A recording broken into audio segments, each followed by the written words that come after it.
any funny jokes that I can share. So maybe I'll just take this time to introduce myself.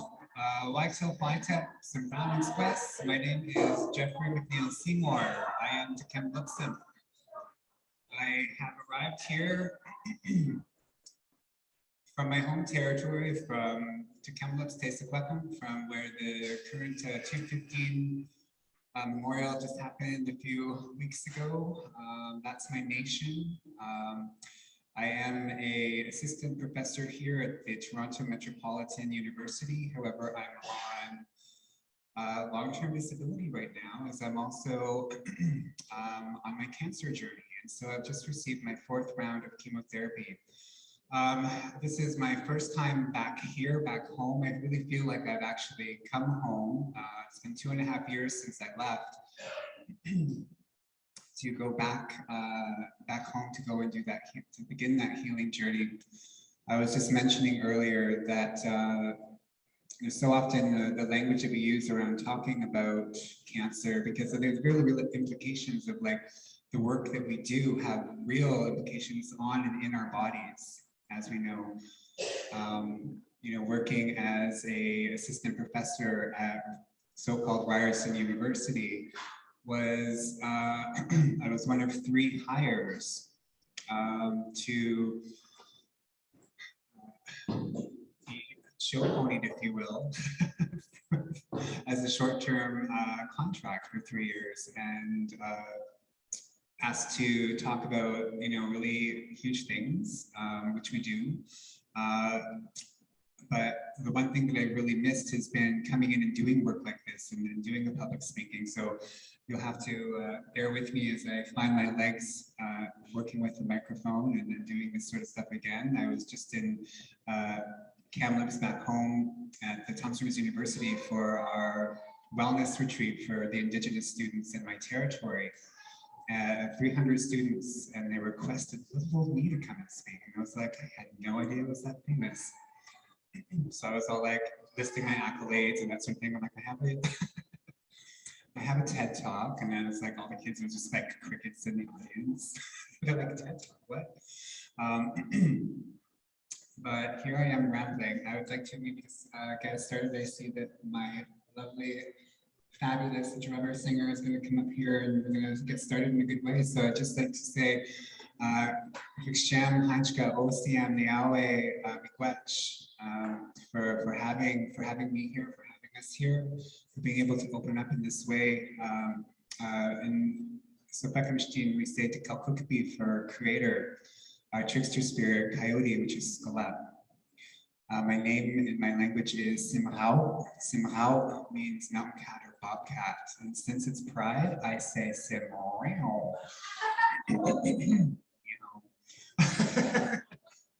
So I just want to say to all of the ancestors, all of the helpers, the grandmothers, grandfathers, all of the, all of our ancestors that have transitioned, and all the, those unmarked graves. I'm also thinking about, our loved ones that have gone missing, especially our two-spirit people, all of our people. One of the things that I think about right now is, especially, because we're at Pride Month and Indigenous History Month, and I'm looking at my own community, and we're talking about these 215 unmarked graves as it extends all the way across this place called Canada, that we really need to be having conversations and being inclusive of recognizing the gender fabulousness in our sexy, sovereign, Indigenous selves. So I also want to acknowledge all of our rainbow ancestors that are here with us today too. And so with that, I just want to say my counterpart here to come and lead us in our song. Thank you.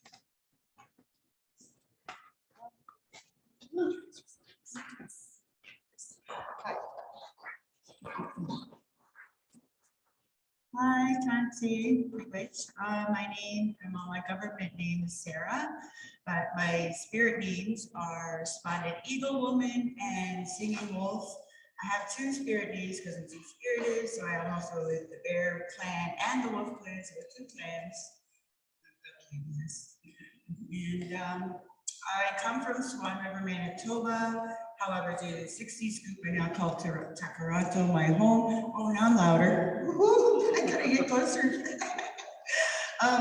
So yeah, I have been hand drumming in the community for about 5 years now. So I just want to say big wish to Audrey and the Media Center for honoring me with this space to share some songs with you and to open up this wonderful event in a good way.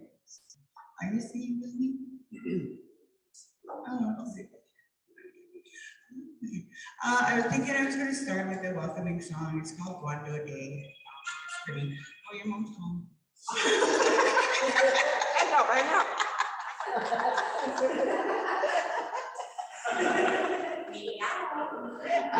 Meow. Meow. This isn't my phone.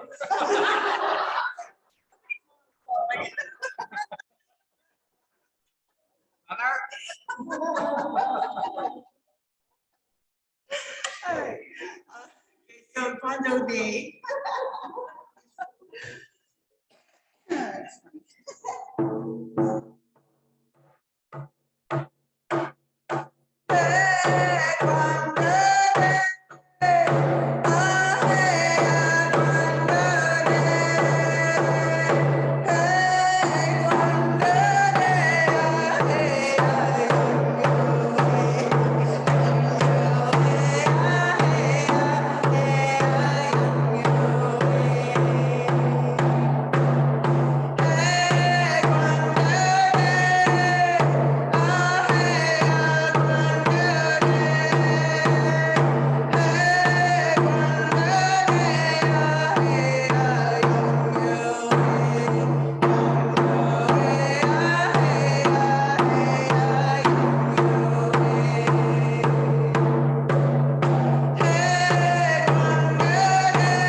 Just making sure we're in frame.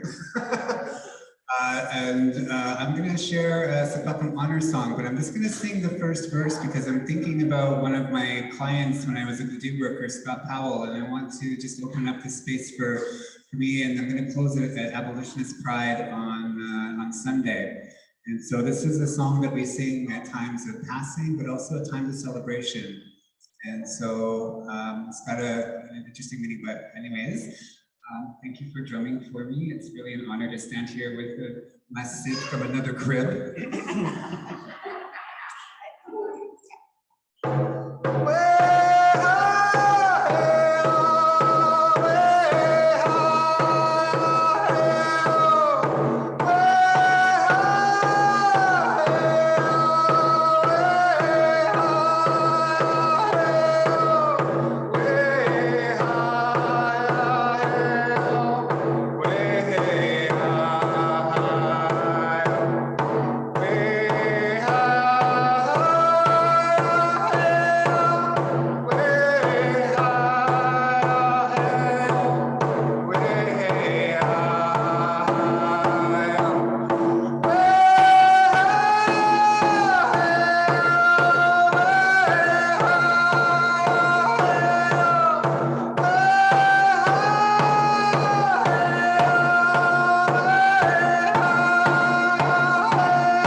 up our MCs to get us started here. Thank you. We're gonna have to keep it like this because Terry's very big. Oh, I'm not. So thank you, miigwech, to the people on Zoom for your patience.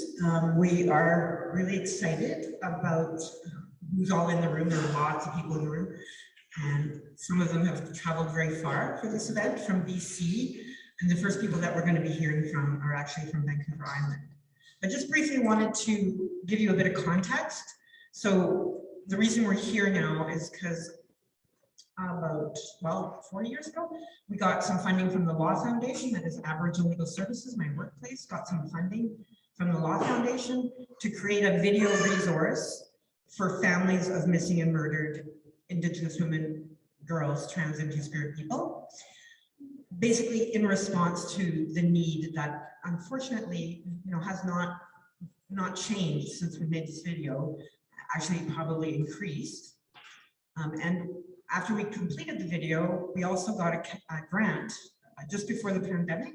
We got the grant through the commemoration grant after the national inquiry. And we're able to screen this video all around the country, except we did have a few breaks due to the pandemic. Before I let Terry say a few words, I'm just going to ask the executive producers of the film, if you wouldn't mind just coming up for a brief moment to let people know who you are and just whatever you want to say. Because we were really, we bring together a lot of wisdom here in this room that has existed for many years around the issue of genocide, murder of our people. And it is from the grassroots, but also, in the form of Aboriginal Legal Services, which is an agency that provides legal services to our most vulnerable community members here in the GTA, Greater Toronto area. And one of my legal director, Krista Big Canoe, was actually the senior counsel on the national inquiry. So there's a lot of energy and work and history that the people in the room here have. So I'm just going to ask Krista and Jonathan to share the mic and the frame for a moment. Miigwech, Audrey. For the Zoom people to hear, you have to talk really loud. Okay, so Miigwech, Audrey, Miigwech, we're so grateful to be here. One of the things Audrey had just said was, this is as relevant 5 years after being made, which is alarming. And even during the national inquiry, as it went across the country, listening to families and communities share their stories, another 157 Indigenous women, two-spirited, transgender, gender fluid individuals went missing and were not found. So the crisis isn't minimizing. Unfortunately, what we see in our day-to-day advocacy work as an Indigenous legal service organization is the need to continue pressing police services to assist families in things as simple as making missing persons reports. So this video is really relevant. You hear the voices of families share really genuine stories throughout the film, and the strength and bravery that Indigenous people have and the resilience they demonstrate time and time again always astounds me. I'm currently in the middle of a inquest in Windsor where a beautiful young Indigenous Cree woman died in custody. And so it doesn't just happen to Indigenous people. The violence just doesn't happen when someone goes missing. It happens in almost every institute and every place that we find ourselves. But the power of the people, the love of the families is always this bigger growing factor. And I really am at a place in my life where we have to focus on the strength of our people and the resilience, but also the intergenerational strength we carry with us, those traditions and those cultures we move forward, and listening to those voices as a priority. And that's the work we try to do every day. As an Indigenous organization, we try to not only meet people where they're at, but we try to help amplify their voices. And so it's a pleasure, and thank you very kindly for inviting me as one of the executive producers. I'm going to turn it over to you, Mr. Ridd.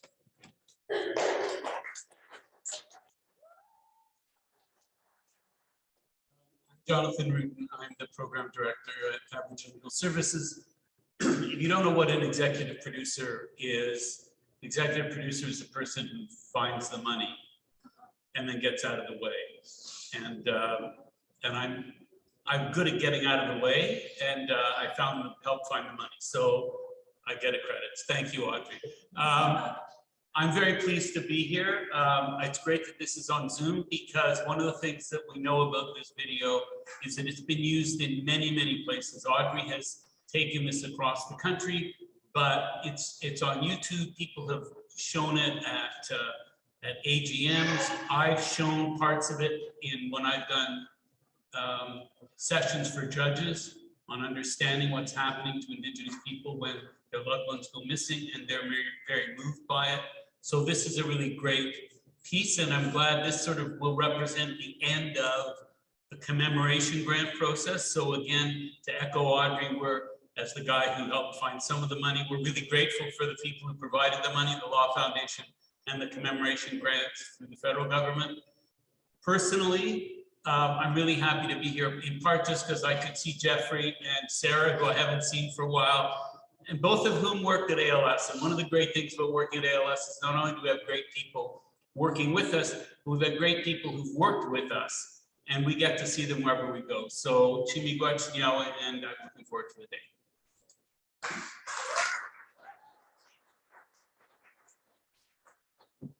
Now for that, I think it's really important to find out where the money comes from. So, Sego Sego Guego, Terry Montour Yongyaks, Kanyagahage Waguaho, Oswego Nidawagano. My name is Terry Montour. I'm a Mohawk Wolf Clan from Six Nations, the Grand River Territory. I am in the film talking about how to do media outreach and social media support for families when their loved one goes missing.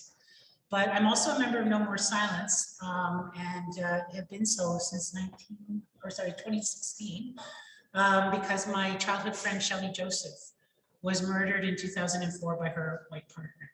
And the work continues because recently on my reserve at Six Nations, we had a horrific attack on a 19-year-old girl, where the perpetrators sicked a 90-pound pit bull and savaged her so badly that she's got life-altering injuries. And the problem was compounded because one of the perpetrators' uncle is a cop. And originally they weren't going to prosecute. It was only community outrage, and some of the techniques that we discuss in the film managed to get them charged. So I echo Krista when she says this problem is ongoing. It's not like it's stopped. We need to utilize all of our grassroots abilities to try and deal with the issue.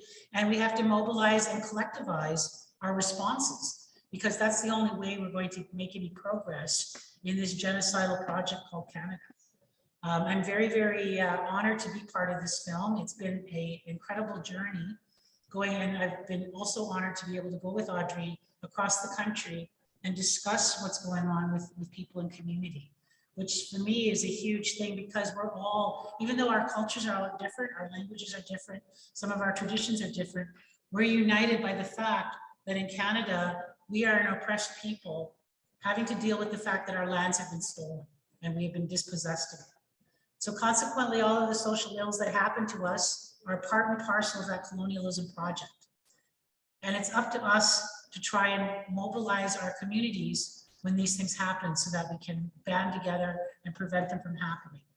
So I'm going to actually turn over the microphone first to Monica and Sabrina. We visited them on Vancouver Island, and I'd like to have them come up and talk a little bit about what the film has done and the organization that they represent and how they have been dealing with it in their community. So Nyawa for that, and I'm going to introduce, and could you please introduce yourselves and your organization? Thank you.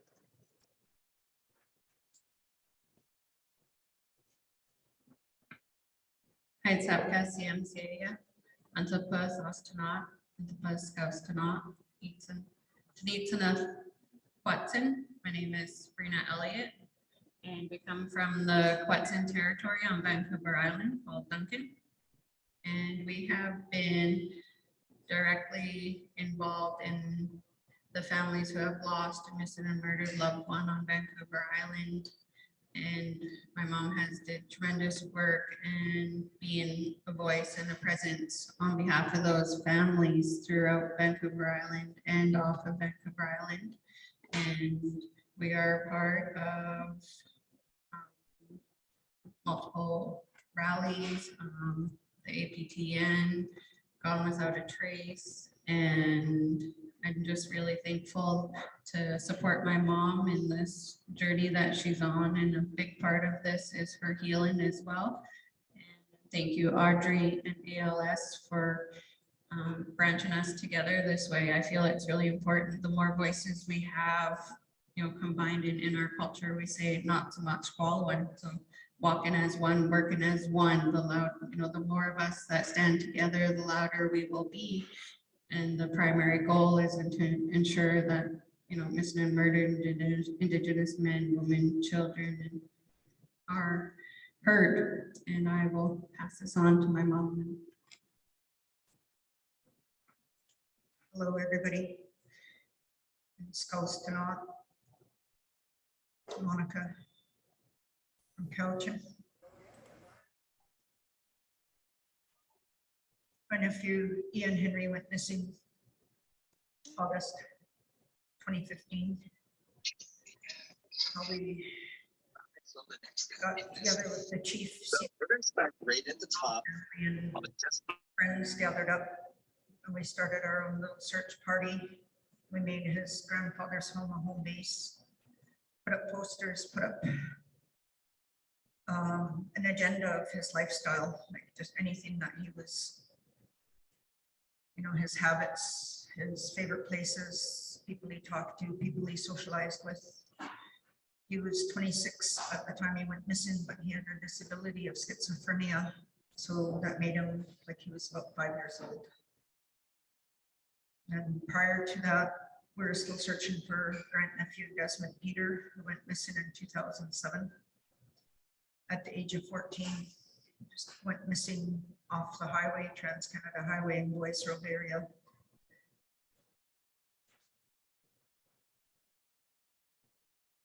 Our families have been really going in a circle with this, with the RCMP. They got the major crime unit assigned to each case. There's like 7 that I know of that are missing. There's 4 murder cases and 4 unsolved murders. My sister, my older sister being one of them. She was taken from us in 1977. Her name is Catherine Joe. And the police said her evidence of her file has disintegrated because it's been so long, and she's slated as a cold case unsolved. She was beaten, raped, and found in a ditch on Libby Road. And we were just young children and didn't understand how to deal with the RCMP then. But back then they were quite racist, even when we tried to talk to them. We have Everett Jones, who went missing February 2016. He's also has a disability. He's 47 years old. They said he's like a age 5. He was like maybe a block away from home, and he just disappeared. We got another relative named Dolores Brown from Penellicut Island. She was found murdered in July 2015, and it's an ongoing investigation right now, so it's an unsolved murder also. And December 24th, 2019, we had a double homicide. Nellie Williams and Francois Sherry. They were beaten badly. Francois passed away that night, and Nellie passed away a couple of days later. They're both unsolved.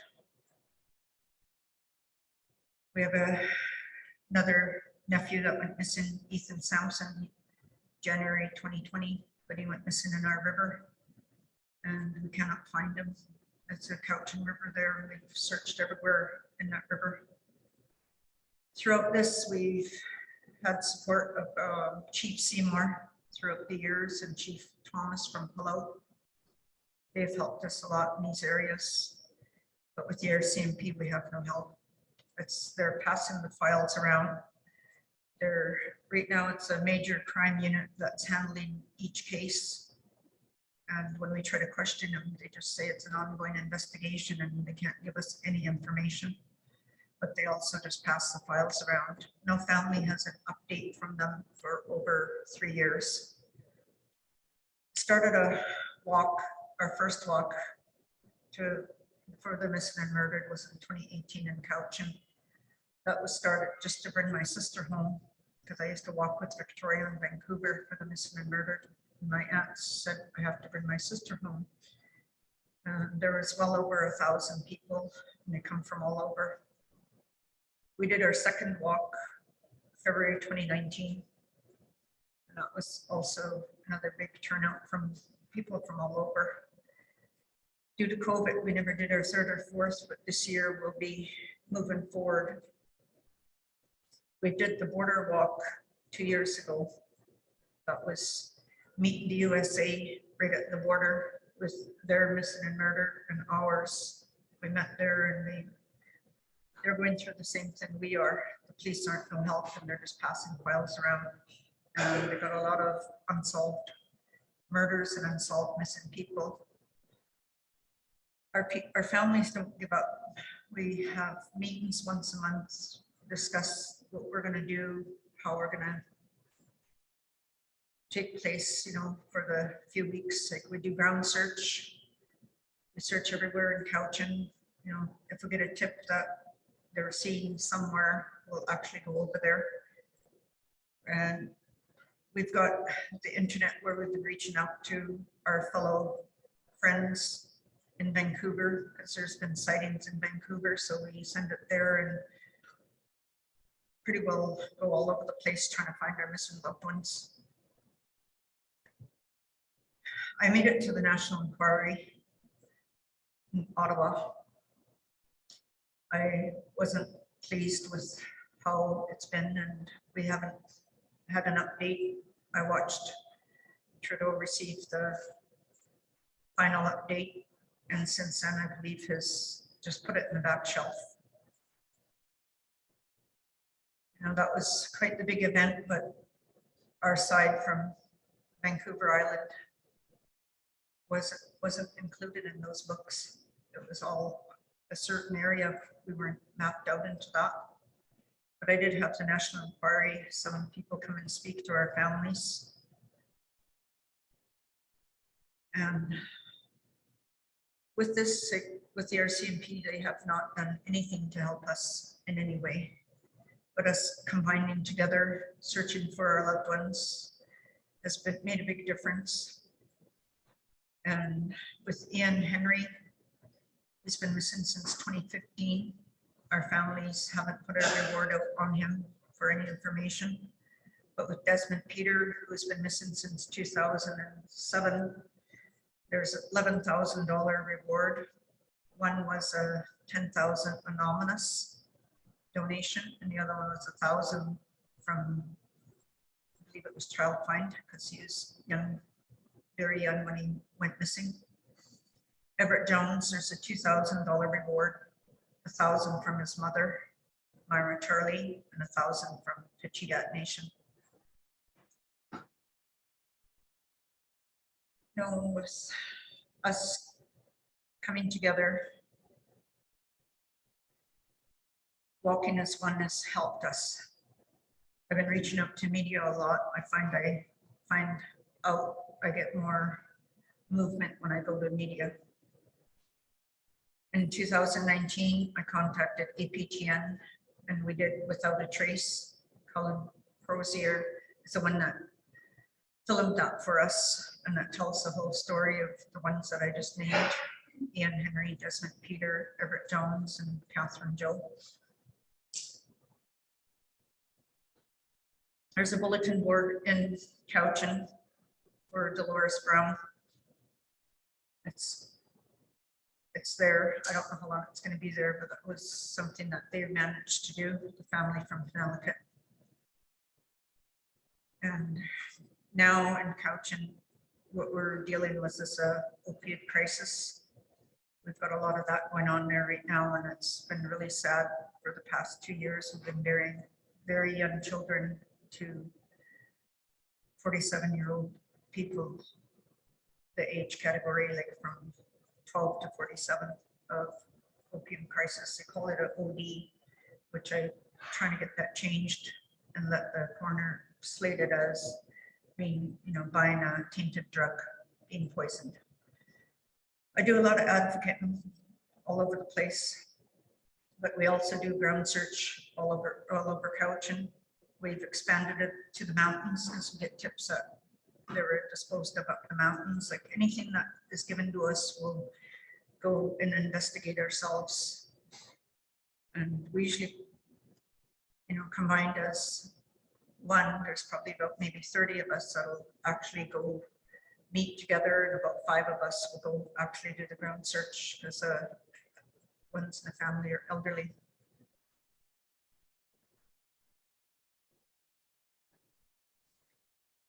A few years ago, it was shared with me if we became a nonprofit society that would be getting more help from people, like business people.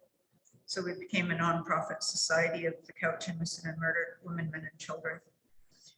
I've been advocating mostly for the men because all the ones that are missing are men in my family. All the ones that are murdered are men. And my late sister. Our families have no trust in the police in this area with my late sister's case, because back then in '77, the police that were there were not good policemen. They would take our Indigenous women and abuse them and get away with it. Through that, I've heard many stories from ladies that were in the same age category as my late sister, and they shared their story of the brutality that they went through with the RCMP. So it's really hard for us to trust the RCMP. I'm thankful to be here today to share our story from Cowichan. Thankful to get the word out there, letting everybody know they're not alone, that we're all of us are going through this one way or another of the missing and murdered. And not to give up. It's one thing that we're taught, don't give up. We're combined as one, walk as one heart, one mind, one prayer, and we make it through each day. Just like to thank you all for allowing me to be here today and sharing our story. Thank you.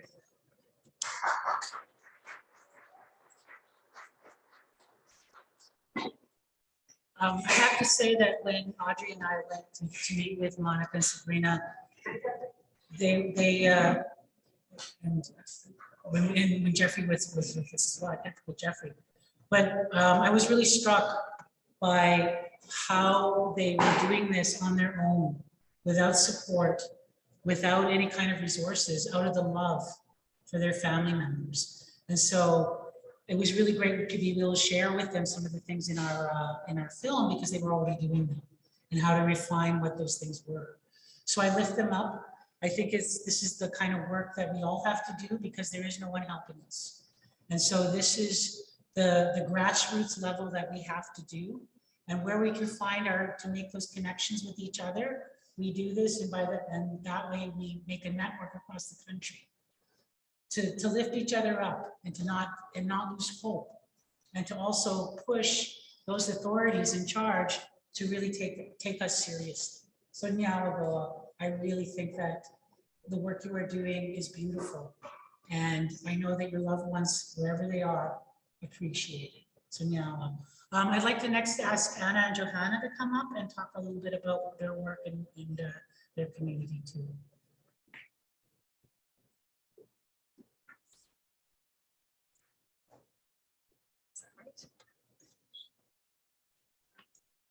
Hello, everybody. It's really good to see you all here.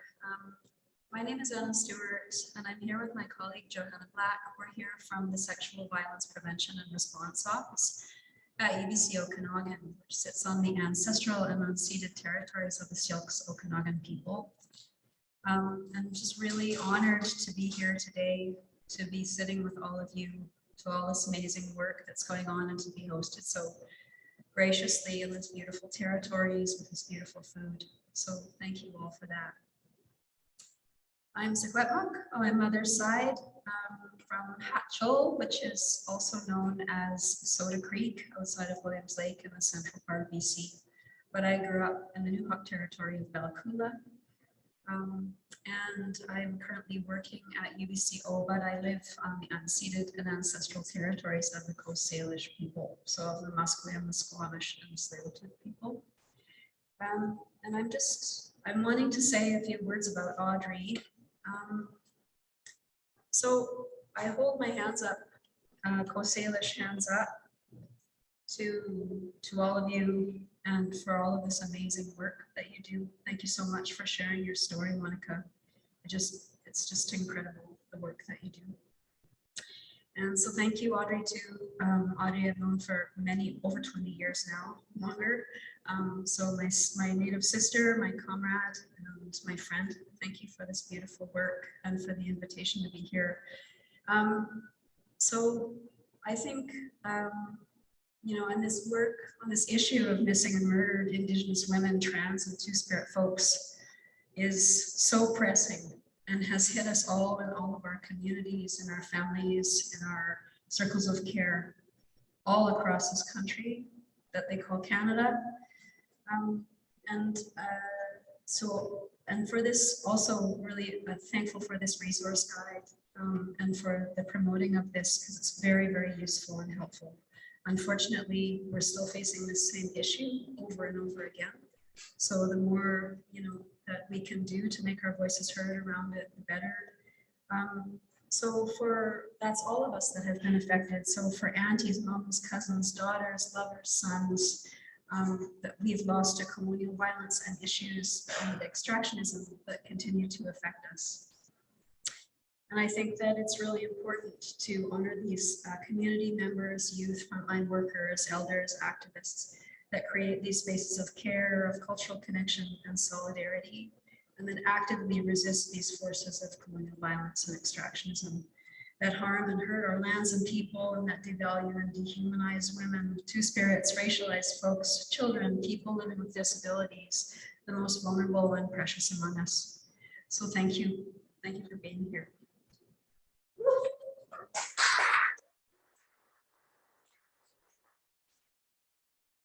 And as Anna mentioned, my name is Johanna Black, and I work with Anna at the Sexual Violence Prevention and Response Office at UBC Okanagan on the unceded and stolen territory of the Sioux Okanagan Nation. My family are European settlers, uninvited European settlers sitting on the Indigenous territory, the unceded and ancestral territory of the Mi'kmaq peoples, the Mi'kmaqi. But I'm now living and working on the Sioux Okanagan territory. I'm just deeply honored to be here today. I believe as someone who's been doing the work addressing sexualized and gender-based violence, that it's deeply important to address the root causes. And settler colonialism is one of the main root causes. Gender-based violence, sexualized violence was brought to these territories by European settlers. And in order to address that, we have to start bare minimum by building reciprocal, respectful relationships with Indigenous folks, with Indigenous communities, relationships importantly that are led by Indigenous folks and Indigenous communities. So I'm deeply honored to be here today. And we also wanted to present Audrey with this card and get to thank her for having us.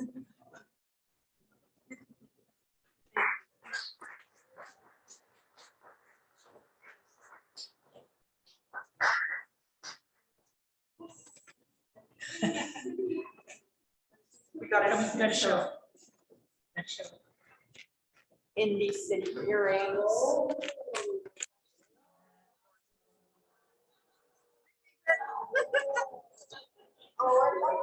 Oh, that's so wonderful.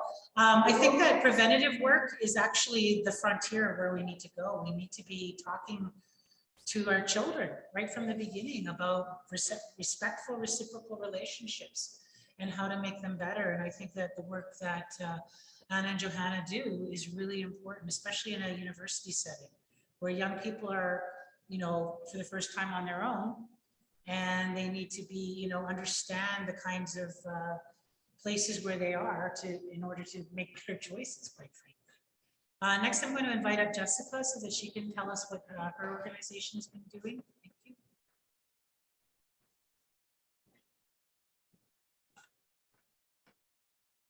Hi, everyone.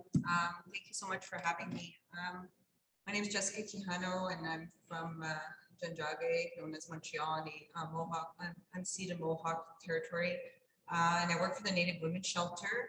Since 2017, I run a project called the Ishku Project, which is a project that is to address the number of missing murdered Indigenous women and girls, trans and two-spirit folks.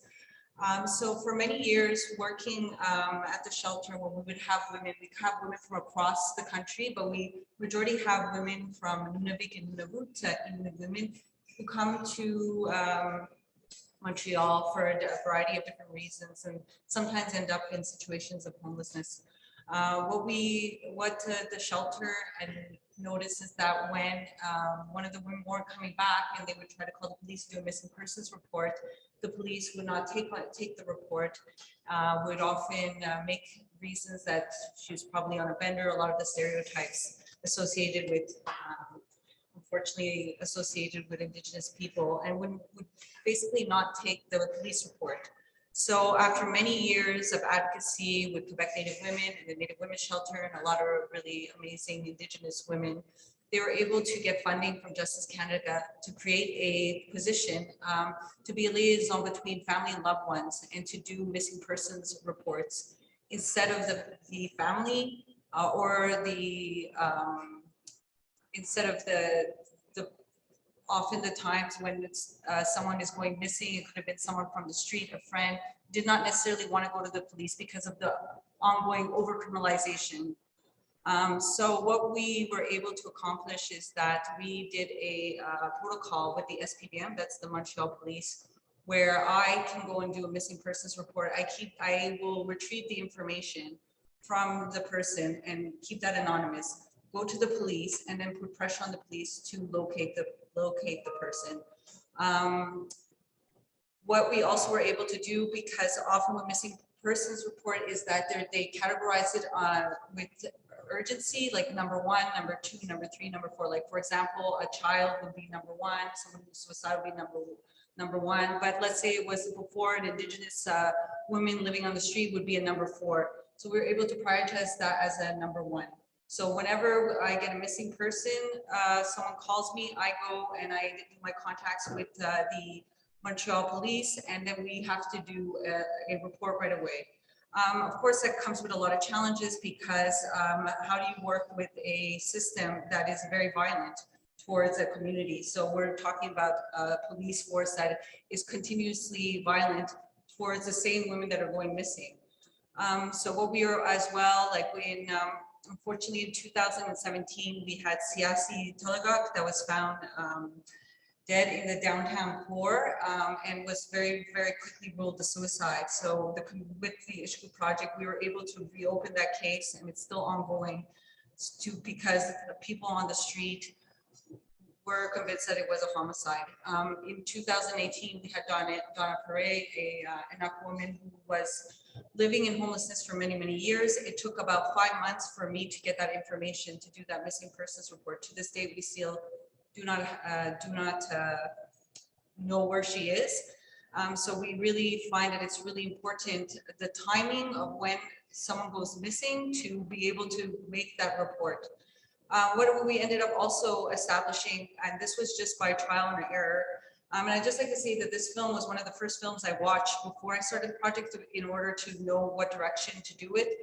What I would do when I had a missing person was that I would put my cell phone number to get tips because nobody wanted to call the police. So, and then we would get tips on missing women. And we had one case where it really was crucial. I was able to get that tip. I was able to communicate with the police and go with the police, and we found that woman. right away. And we always have to remember, it's not the police that can find people, that they have the technology and they have the resources to do that. That does not mean that the community could not have those same resources, like access to bank cards, access to their cell phones and so forth. So we were able to get funding from the city of Montreal to put a 1-800 number, tip line for anybody who's going missing, either past cases, if they have any information. And we get calls from around the country. Like we got like some calls from Alberta, people who have had new information from many, many years ago. We take that information, and of course it's always challenging working with other police forces because we don't have that agreement. I have that agreement now with just the Montreal police. Now we're trying to make that larger to the SQ, which is like the RCMP in other provinces. And we would really like this agreement to be nationwide, so that there is an agreement when you can call, like when I'm hearing about what we're talking about. It's just so unfortunate, even with a protocol, that we have to continuously push the police to do just really their very basic work.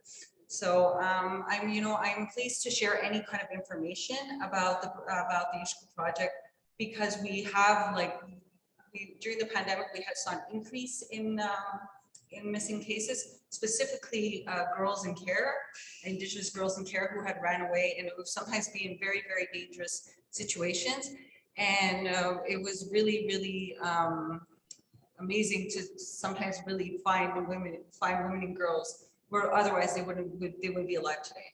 So I just want to thank you all for listening to me today, and I'd be more than happy to answer questions or share that knowledge that I've been able to gain through the Native Women's Shelter. Thank you.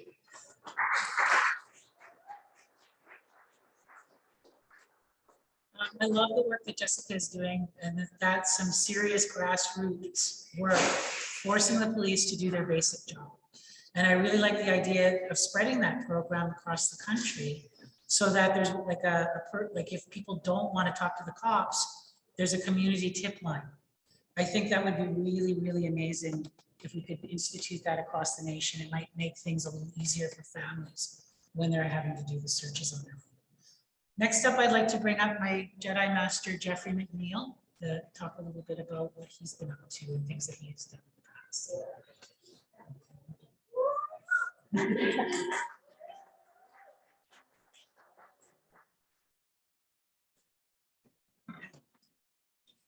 It's not so much of what I've been up to, but what I wanted to share today is that following recognizing the impacts of settler colonialism and queer settler colonialism, and the impacts of residential schools of introducing homophobia and transphobia into our communities, I wanted to talk about the implications of being of service as a Two-Spirit person to and for Two-Spirit people. So I was a part of a research project out of UBC with Dr. Elizabeth Vanderwoord, and the data revealed just exactly what we've always known as Two-Spirit people in community, that our youth in British Columbia are the most at risk of homelessness, substance misuse, and suicide. And so it's really important, and I'm really thankful that, being a part of Violence No More and that work that we've collected a database and that are inclusive of those that have taken their own lives. And so I wanted to share a little bit of my own experience. Part of the wonderful opportunity of being able to come out here and be with everybody is that part of my healing journey is also engaging in radical honesty and ruthless compassion. And these are concepts that I'm currently thinking about in my own academic work. And what that means is I don't know if you all have heard of this word, parrhesia. Parrhesia means speaking truth to power, often at your own detriment, which is something that I've done. And that, again, too, has very real implications on and in your body. So what I wanted to share today is how suicide has has impacted me. And so my brother of 5 years ago had taken his own life. He also identified as two-spirit. And because he had crystal meth in his system, he was deemed a suicide. We were told that he fell initially, and then we found the note a little bit later, so we discovered that it actually was suicide. But the fact that he was written off just because of this substance. And so there's a lot of stigma around crystal meth, and I think that we also need to have conversations about that, particularly for men. So I mentioned earlier my previous client, Scott Powell, when I was working as a Purdue worker.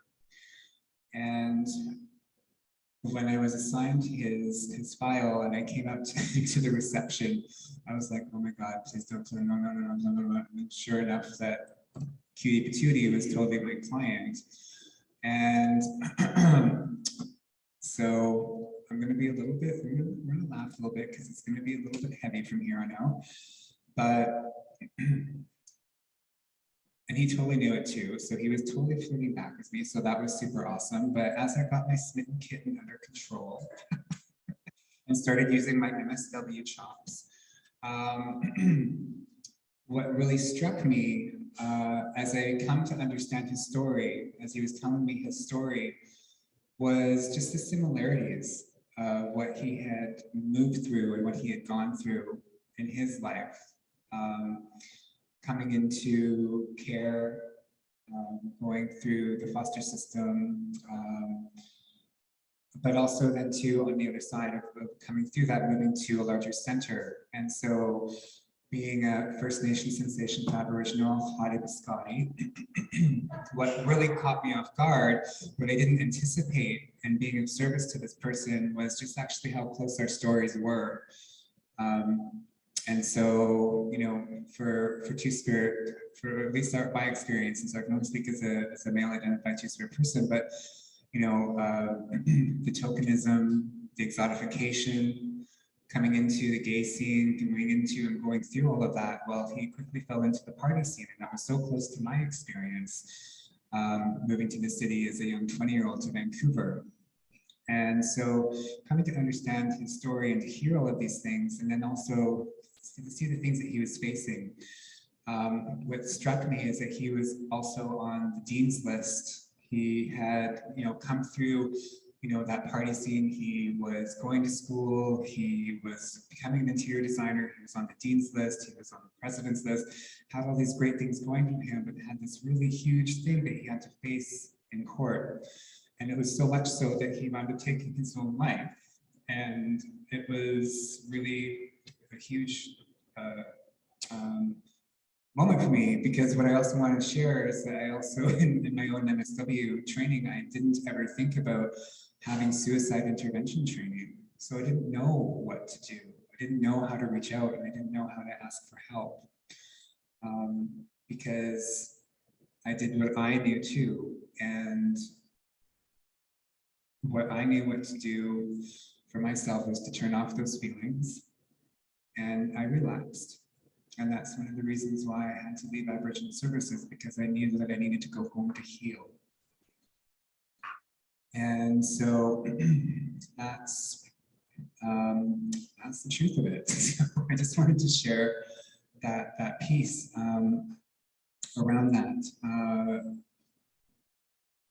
Of not knowing how to ask for help because of the stigma around that substance. And so what I knew what to do was to go home, to be with my family, to be on the land, and to be in my territory. And what I knew what to do was to get back in the service. I started doing sessional work.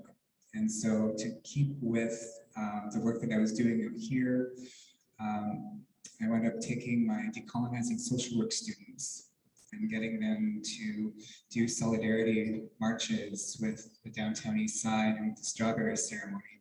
And that helped me to keep that connectivity piece here, and also to help nurture that piece. So I just wanted to share that much for now.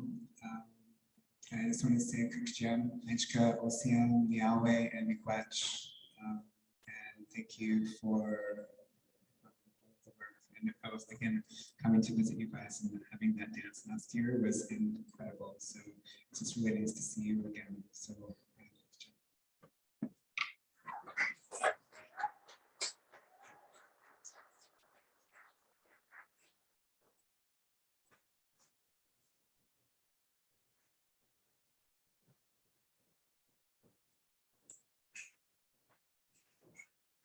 So I think it's really wonderful that we have a little bit of showing what the film has done and how other people are responding to the problem, because it is a big problem. It's colonialism's problem, and yet we are the ones that have to deal with it. So I think it's really wonderful that we've been able to talk to each other and share these different strategies and how we deal with it and how we can move forward. And because it's done for the love of our own people. So thank you all for coming. And in closing, we're very blessed to have Krista and her daughter Frankie perform a jingle dress song for us in a healing manner that will help all of our spirits as we leave tonight. So enjoy. Here so that people on Zoom can see.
So we've decided that because we've all seen the film, most of the people here, we're going to leave a link in the chat for for people on Zoom. We're still going to be here for Q&A. Yeah, we're going to be here for a Q&A after, but we're going to have people on Zoom follow the link of the, we're having a bit of a tech difficulty right now, but they're going to put the link to the YouTube version in the chat. So people can watch the film there. We're all going to sit around and hang out and talk to each other. No, we're going to watch the film. Oh, we're going to watch the film? Oh, I didn't know we were going to watch the film. You don't have to watch it if you don't want to, but there are people here who want to watch the film. Yeah, so there are people here who are going to watch the film. I stand corrected. We're going to watch the film. And if any, and then we're going to have a Q&A afterward. because there's some stuff that comes up during the film that often people want to talk about. So we are going to show it, and hopefully after the film, you'll get a chance to ask some questions. Now, So I had one question.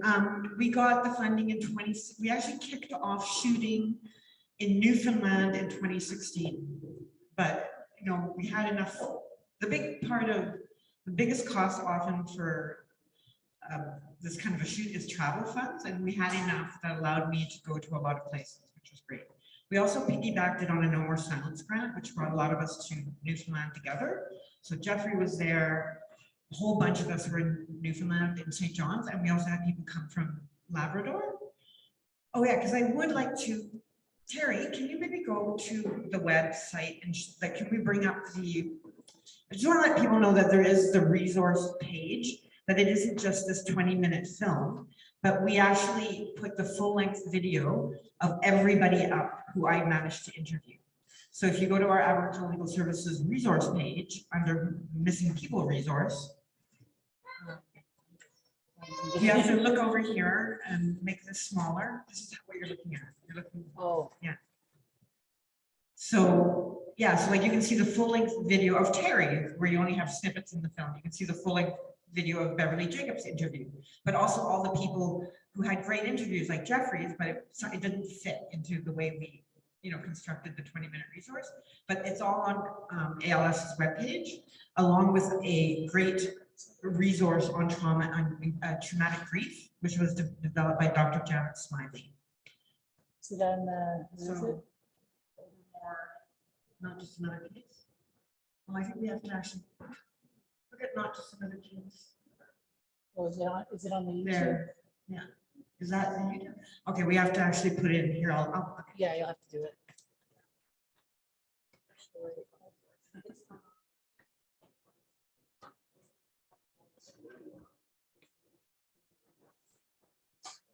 Yeah, for the people on Zoom, we knew you couldn't see our in-house, and that's why I put the link to the video in the chat. So where am I going? But now I'm screen sharing, and you should see our resource page. Over to the right, you can see groups by sort of geographical place. Like if you click on Ontario, then you'll see the full-length videos of all the people that we interviewed in Ontario.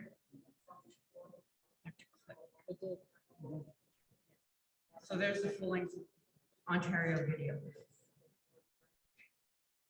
Those are all the people that we interviewed, and you have the whole full-length video there. So yeah, it's not just a 20-minute documentary that we just showed, it's all these other resources as well. But were there any questions from the people on Zoom? Are there any questions on the Zoom link? If anybody has anything to share. Otherwise, I think we're wrapping I think that's probably it. I'm going to ask Jeffrey if he doesn't mind to come up and do a closing for us, even though he was eating. Thank you, Jeffrey.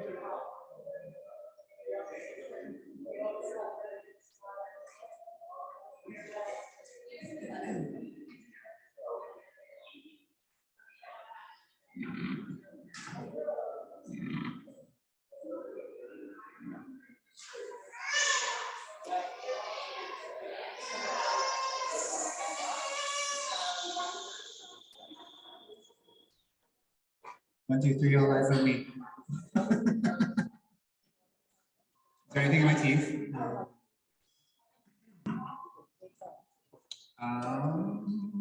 So to close, I'm going to share Sapatan Transformation Song. Skelep, our trickster spirit who we learned from. One of the teachings that I love so much about Skelep is that for all of the good things that Skelep did for our Skelep people, they also recognize, you know, that there's narcissism and some of the more mischievous and perhaps yeah, the more mischievous that Skillet was. We have a word in Squattenstein, it's in health, and health means to transform. In health, Stut means to transform into another being, or what I like to say, to transform into another way of being. And so thinking about Skillet and some of the more nefarious things, because when Skillet transformed, sometimes they would transform, well, oftentimes in the stories, Skillet is transforming usually for the purposes of seduction between male and female. And so I think that's kind of hilarious, and it provides a little bit of an entry point for me in terms of my thinking about our resurgence of Sepakam Two-Spirit spaces and places within community. So it sings one verse from, or two verses from the this transformation song. And so this transformation song talks about a time when there was just in our way of doing, there was the maggot people. And so the maggot people had decided that it was just going to be that one way, that one song. And so when the bear chief decided to say, no, we're not gonna do it that way, we're gonna sing our song, and refused to sing the song, the maggot people killed that person. And so that chief. And so Skillet, having seen that, went up into the mountains and did his vision quest. And I don't want to say he, sorry, I have to say their vision quest. And prayed to be able to go into that pit house, into that kakuli, to go and take care of what needed to be taken care of. And so Creator gave up that opportunity to transform, and transformed into porcupine. And so when Skillet went into that kakuli, and was requested to start singing that maggot song, started to yip and started to jump around. And this is that slow. Okay, this is the song right after I finish telling this story. And so started to yip, and it's like, oh, ho, and it was just jumping around there. And what he started to do was started to spear those maggots into his back. And the maggot people were all furious. And he prayed because he's like, we're not Sepakam people, we're not, it's not for us to take that life. And so having that opportunity to transform, he was able to also then have that power to make the maggot people to the size that they were now, because they used to be like big like us, like it's just human form. I'm butchering this story. It sounds better when we're in scale and stuff. But I'm gonna take a step back. But anyway, so this is our transformation song. Oh, yeah, oh, yeah, oh, hey, oh, hey, yo, yeah, yo, yeah, yo, hey, oh, hey. Yo, and as Two-Spirit people like to do, we like to just put a little smile on your face. So I just want to say Coach Jam to the evening, Coach Jam to all the people on Zoom. It's been a wonderful time to be here with you all, and I hope that you can move forward into this weekend and take that good transformer energy, and we can transform the spaces and places that we're going to be going into and walking into from here on out. And let's just continue clearing as much space for the people that are coming after us and looking after those things in a really good way that way. So in Sepakam we say Wakwashtin. Wakwashtin means I love you all. So I love you guys. Wakwashtin.